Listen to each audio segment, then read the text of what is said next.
บอกพันว่าบุญพลามีวันเบิดอายุฉลากข้างใจมองนิติให้ผู้คือยามสามัญประจำบ้านสัญญาณเตือนบ่มีบ่ได้เตรียมใจว่าสิรุนแรงปานนั้นบุญพลาเบิดอายุบ่พร้อมกัน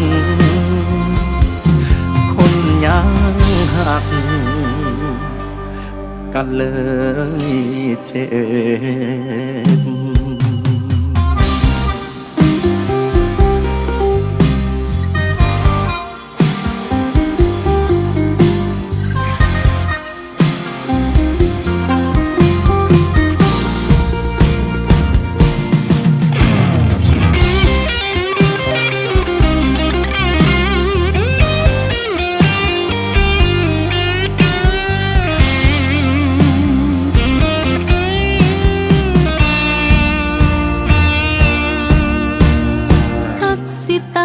สิลม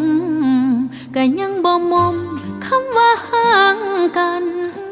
ศาสตร์ก่อนบุญที่หัวมานั้นเสียดายเฮาคงเฮ็ดต่างกันหลาย